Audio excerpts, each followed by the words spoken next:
CGC Sports Illustrated. This is podcast episode number 6. My name is Jim. Today I'm going to talk about two main topics.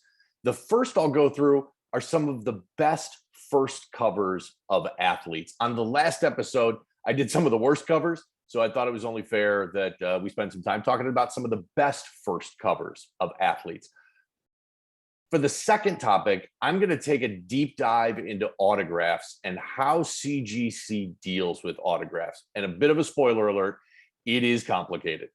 And then I'm going to wrap with some recent sales of some graded Sports Illustrated issues so we can kind of get a sense on what pricing is like in the market today. If you like what I'm doing, then please comment, like, subscribe here on YouTube. Subscribe to my podcast. It's available wherever you get podcasts. Our Facebook group is a ton of fun. Just go to Facebook groups and search CGC Sports Illustrated.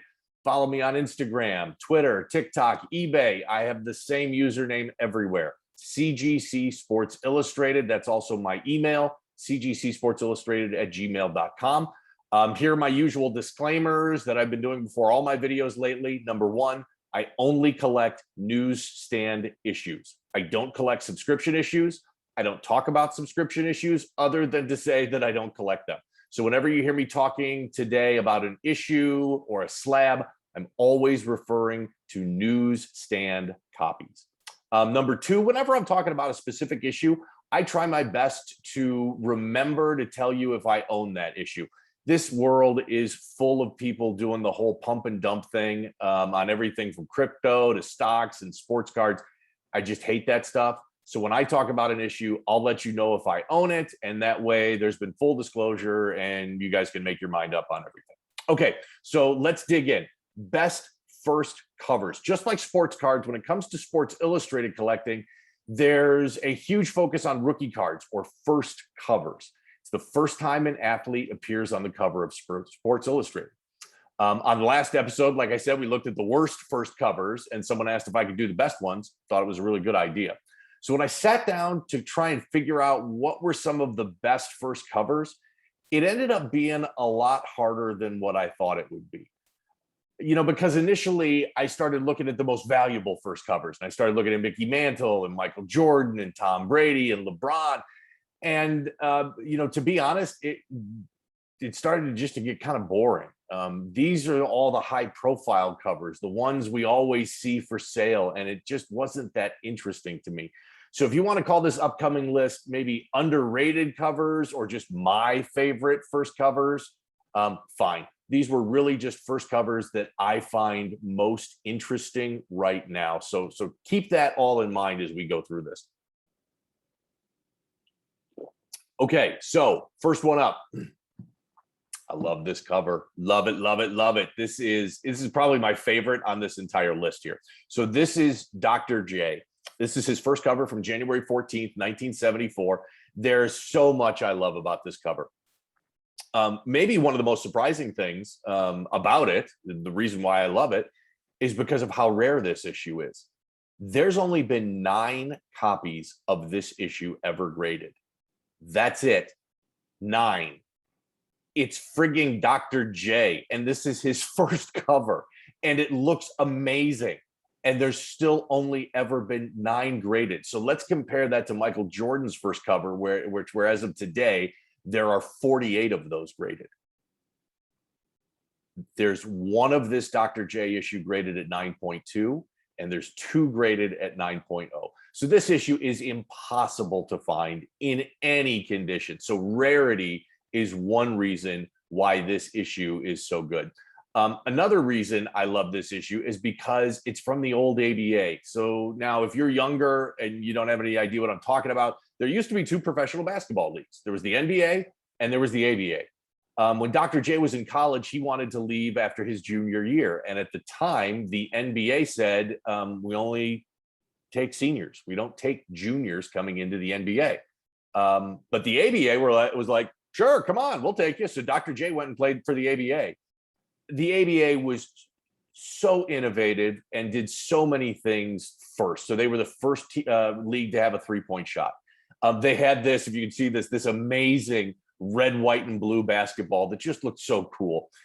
They started the first All-Star weekend. They had the first slam dunk contest. They had these amazing players: Dr. J, George Gervin, Artis Gilmore, Rick Barry, Connie Hawkins. It was just a much cooler league to watch in the 60s and 70s than the NBA. And if you've never heard the story about the ABA team, the Spirits of St. Louis, and how much money the owners of that ABA team made when the merger between the NBA and the ABA happened, you do yourself a favor and spend some time reading about it. Just Google Spirits of St. Louis TV contract. It is a ridiculous and incredible story. So I've always been a big ABA fan. All of these reasons. I love this Dr. J first cover here from 1974. I just purchased this, my first copy of this, graded at a 4.5. I've never been able to find a raw copy. I bought it off a buddy of mine, graded at 4.5. Uber rare and such an awesome cover. So that's the first one, Dr. J. Next up, Kobe Bryant from April 27th, 1998. And let's dig into this because there's two big reasons why I find this cover so interesting, other than the fact, obviously, that it's Kobe, who is still red hot in the collectible market right now. One of the first reasons is Magic Johnson is on the cover with Kobe. Before Kobe, no other player really defined the Lakers, especially the Showtime Lakers of the 80s, other than Magic. And so it's even, just so much better that Magic's on this cover. It's kind of the passing of the baton from the Magic era of the Lakers to the Kobe era of the Lakers. And another big reason why I like this cover, keep in mind, a lot of people forget this. The Lakers took a huge gamble trading for Kobe on draft day. Kobe was not a sure thing, not even close. It sounds ridiculous to say it out loud today, but this was before LeBron and Kevin Garnett went from high school to the NBA. Back in 1996, just about everybody was skeptical of a 17-year-old kid playing in the ABA or playing in the NBA. Kobe was drafted 13th. 13th. That just blows my mind today. He was drafted by the Charlotte Hornets, and he was traded to the Lakers for Vlade Divac. Unbelievable. When Bryant was drafted, the general manager from the Hornets called Kobe, told him, hey, we're going to draft you, but we're going to trade you because, quote, we don't need you anyway. Kobe was totally dismissed coming into this league. And then all he did was turn around and drop 5 rings on the table for the Lakers. So I love how that's an unbelievable story. And it's one of the reasons why this is one of my favorite first covers. I do own a number of copies of this issue. I have 2 or 3 of them at CGC waiting to be graded right now. And then I've got a couple more raw sitting in a huge stack of issues that I still need to send into CGC. Next is Wayne Gretzky. So this is from October 12th, 1981. So much to love about this cover. I love seeing Wayne in his old Oilers uniform. I also like how Sports Illustrated used the orange from that Oilers uniform kind of to highlight the rest of the cover. That orange color throughout just stands out. It pops from the whole cover. And it's different from a lot of other Sports Illustrated covers.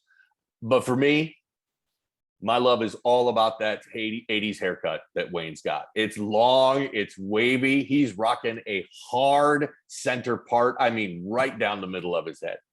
It's almost a mullet, but his hair's a bit too long on the top to be a true mullet. All around, this is an amazing cover. I just love it for just the way it looks. Obviously, Wayne is the great one. Give him that name for a reason. I own 3 copies, maybe 4 copies of this issue. All but 1 are at CGC right now. And in fact, I should be getting one of those at CGC back in the next month or 2. I do own a graded copy at 8.5. There is 1 copy of this issue graded at 9.8, which is unbelievable. So it's unbelievable. There are a number of reasons why this issue is tough to find in a high grade. Most notably is the fact that the cover is just a little bit smaller than the rest of the magazine. I've talked about this before. If you look at one of the copies of the magazine, if you open the cover, it's actually kind of like a tri-fold fold out. But the result of that is the actual cover is just about a ½ inch smaller than the rest of the magazine. And what that means is it makes it really easy for color to flake off along that edge. There's a couple of other things going on, but for the most part, really, really tough to find this in a high grade. I actually know the guy who owns this in a 9.8. So congratulations, big guy, because I don't think we'll ever see another issue of this one graded at 9.8. Probably not ever. Walter Payton is next. Look, I'm a big Chicago guy, so I'm certainly biased, but screw it. We're all biased. That's what makes this kind of fun. This is from November 22nd, 1976. This is Walter Payton's first Sports Illustrated cover. I've always liked covers that are action shots as opposed to kind of a studio photo like we saw on the Wayne Gretzky cover. This is a game shot. I love this cover. It looks so good. You can clearly see his famous number 34. He's running the ball. If you look real closely at the bottom, you got grass flying up off his cleats. Another thing I love, this helmet, if you look really closely, there's a ton of white scuff marks on that helmet. He had obviously been in some serious collisions during this game for it to get all jacked up like that. After searching for years, I finally found a copy of this issue. Not in great shape, not by a long shot. I think it's maybe a 5.0 to a 6.0 grade. It's at CGC right now. Highest graded copy of this issue is 9.0. There's only 5 graded copies. Even more rare than that Dr. J cover that we just talked about. It's just insane for a first cover of one of the greatest NFL players of all time. There's only 5 graded copies, but I think it goes back to the fact is it's one of the reasons why so many of us love collecting newsstand Sports Illustrated issues. They are so rare. I've mentioned this before. Man, I'm a Jordan fan. I love Jordan. I love sports cards, but his rookie Fleer sports card, Michael Jordan's, there's 350 of those graded at PSA 10, and they're still worth $500,000. I mean, that's fun. That's great, but rarity in collecting is something I love. Newsstand Sports Illustrated, man, some of them are just so rare, and that's the case here with this Walter Payton. Only 5 graded copies that exist. Soon to be 6 once mine gets graded at CGC. This is Pete Rose's cover. This is from May 27th, 1968. His first cover. Just a great cover. Similar to the Gretzky we looked at, I like when they use those bright colors on the cover because they didn't do that too often. And it really just kind of pops and stands out. I mean, that yellow across the top stands out. I love the series of kind of stop action pics along the top and that headline, The Reds' Brash Pete Rose. Great cover. One of my favorites. Don't own it. Always been on the lookout for it. Wish I could. There are 2 copies of this issue graded at 9.4, and those are the highest graded. So Pete Rose's first cover from 1968. One of my favorites. Here's another one I don't own, have never owned, have been searching for forever, and have just never been able to get my hands on. January 6th, 1986 is when Mike Tyson made his first Sports Illustrated appearance. It's interesting. While boxing trading cards have never really been that big, there is a Tyson rookie card that Panini put out in 1987, and it's considered like Tyson's main rookie card. So the fact that this issue came out before his rookie trading card kind of makes this issue even a little bit more collectible than it might have otherwise been. I also like how they use his original nickname in the headline, Kid Dynamite. Within a year or two, the nickname Iron Mike Tyson became much more popular and was used throughout his whole career. 9.0 is the highest graded copy of this issue. And what is awesome about that 9.0 issue is that it's a CGC Signature Series slab. Now, if you're not familiar with that, Signature Series is CGC's in-house autograph authentication program. I'll talk about it a little bit in the second half of this podcast, but I'm not going to go into big details about it. What I will tell you is Signature Series is very strict. It's very rigid. And there are only 33 Sports Illustrated issues that have classified and been qualified for a Signature Series label. So they've graded thousands and thousands and thousands of Sports Illustrateds. Only 33 of them are Signature Series. That's it.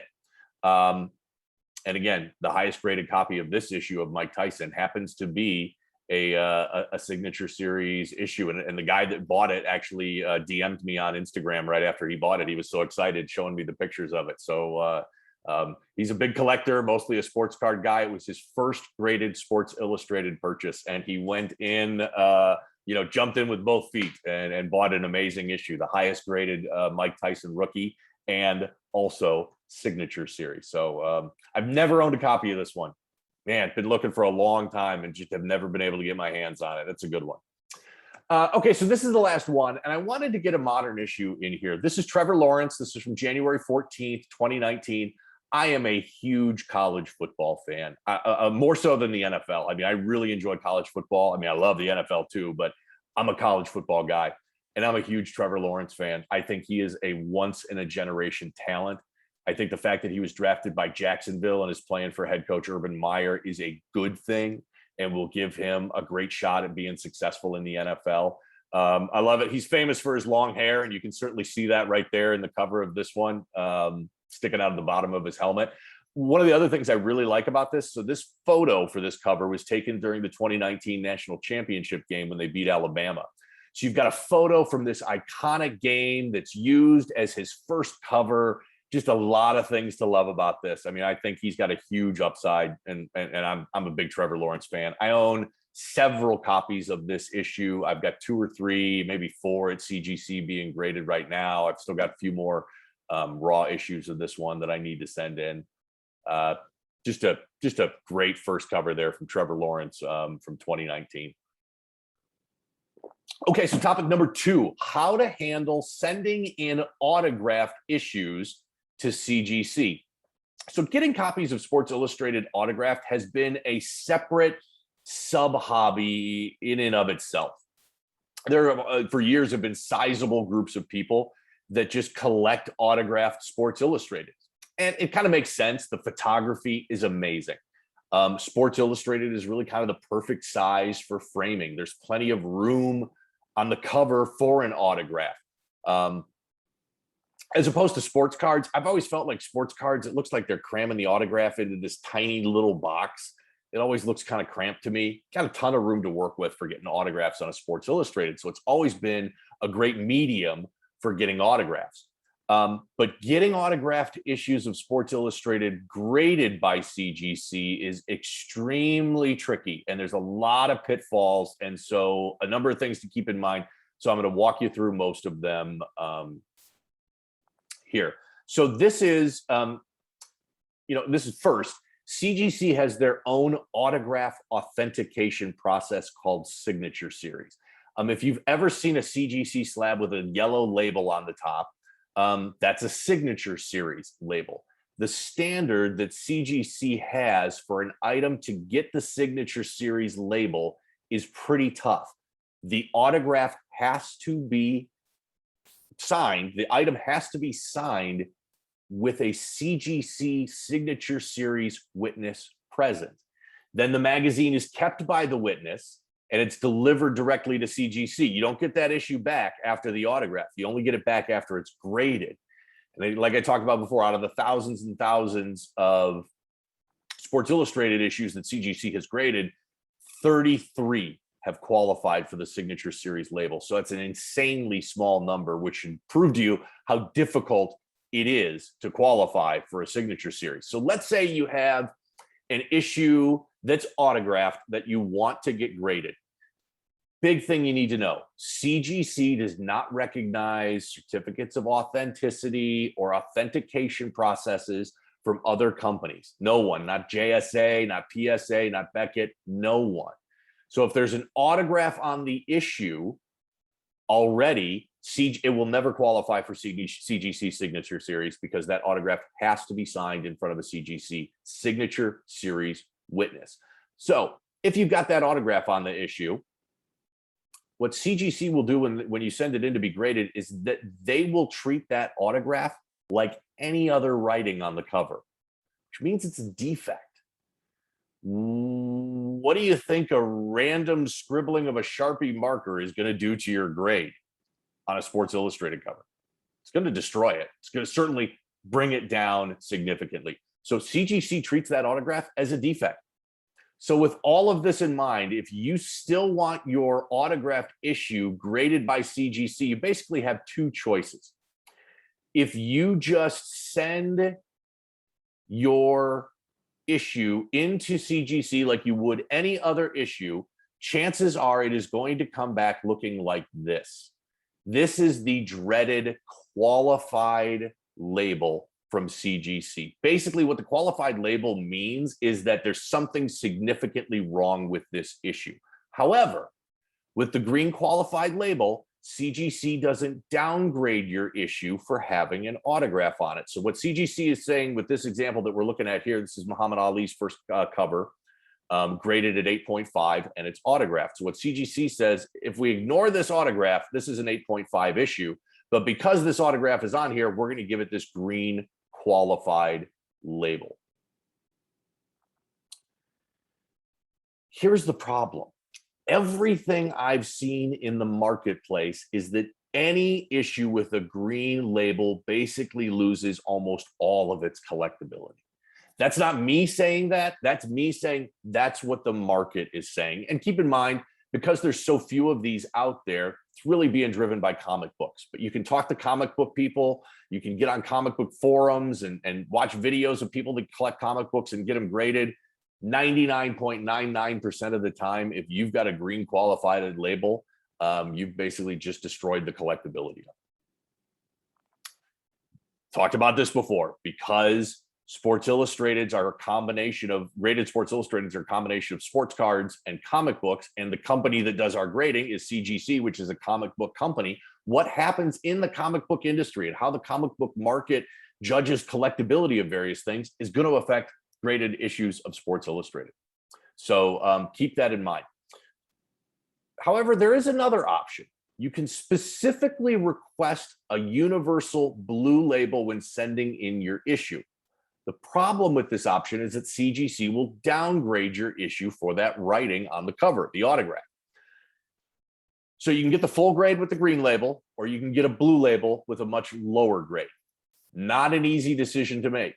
If you want the blue universal label, you have to write a note on the bagged issue and on the packing slip when you're sending in to CGC that says something along the lines of, please downgrade for universal blue label.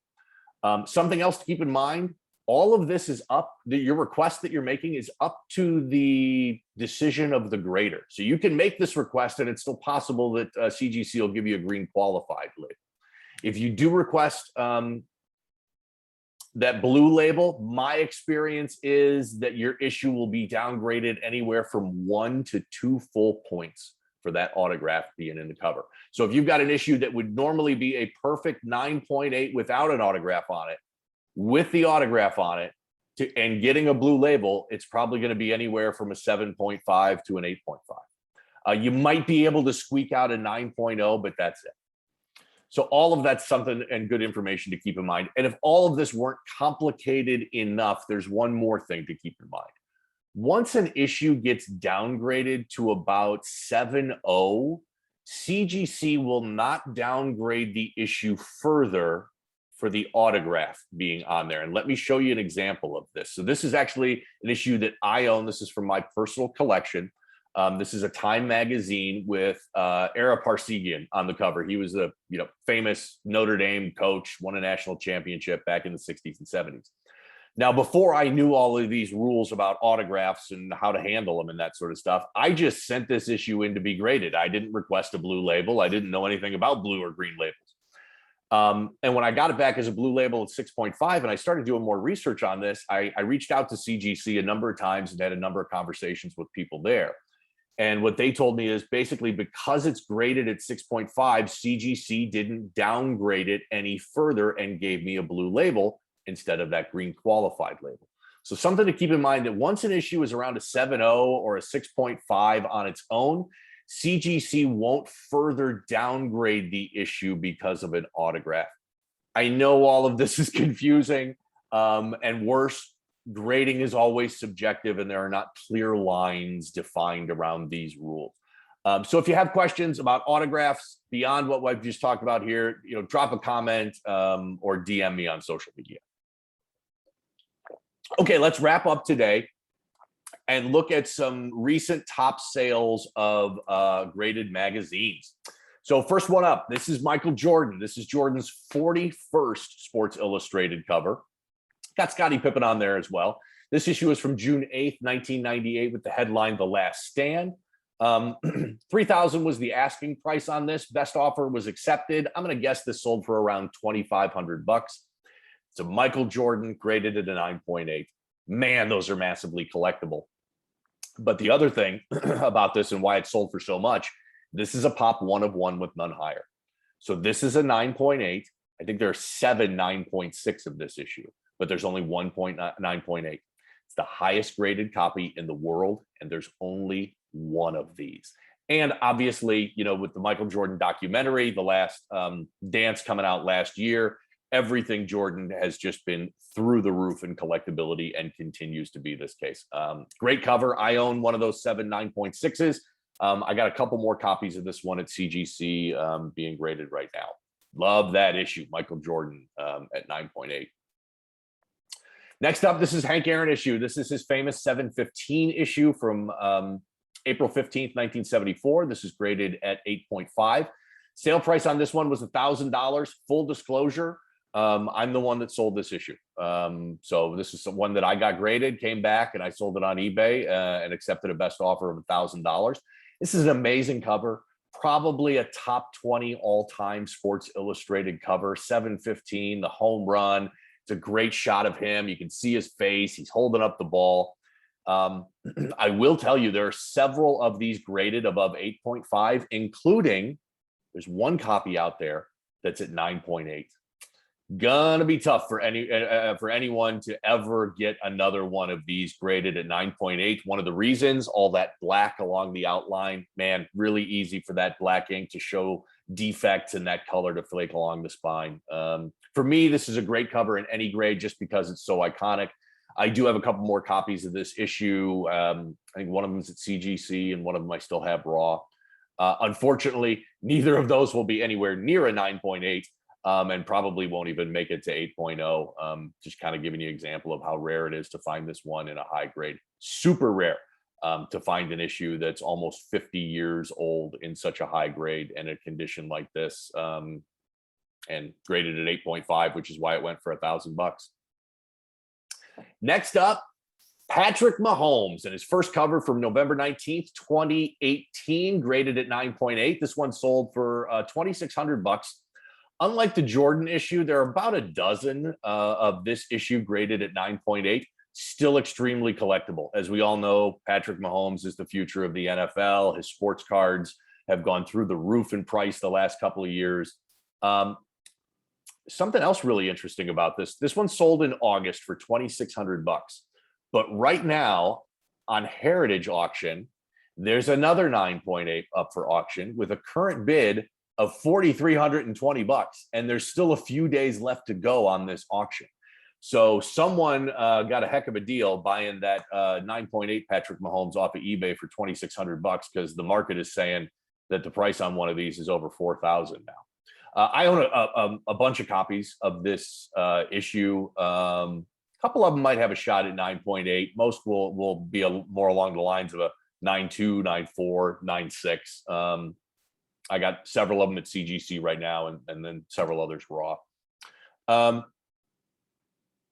So this last one is kind of a surprise. You've probably seen this issue before. This is the first ever issue of Sports Illustrated. August 16th, 1954. It's graded at 9.8. There are an absolute ton of these issues graded at 9.8. I've talked about it, why, on some of my other videos, so I'm not going to dig into them now.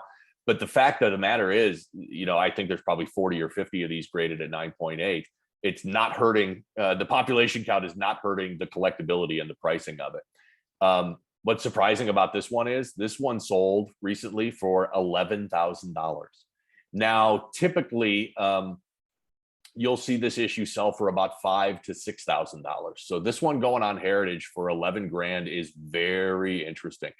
If you're a serious Sports Illustrated collector, you just have to have one of these at 9.8 in your collection. It's iconic for so many reasons. Great, beautiful photograph. That's Eddie Matthews at the plate, by the way, Hall of Famer. And the first ever issue of Sports Illustrated. I do own one of these at 9.8, and I've got 3 or 4 others at CGC being graded right now. So we'll see what happens when those come back. That's it for today. Remember to subscribe to my YouTube channel. Download the podcast. There's the Facebook group, Twitter, eBay, Instagram, TikTok. It's all the same everywhere. CGC Sports Illustrated. So's my email, cgcsportsillustrated@gmail.com. Thanks for being here. We'll do this again soon.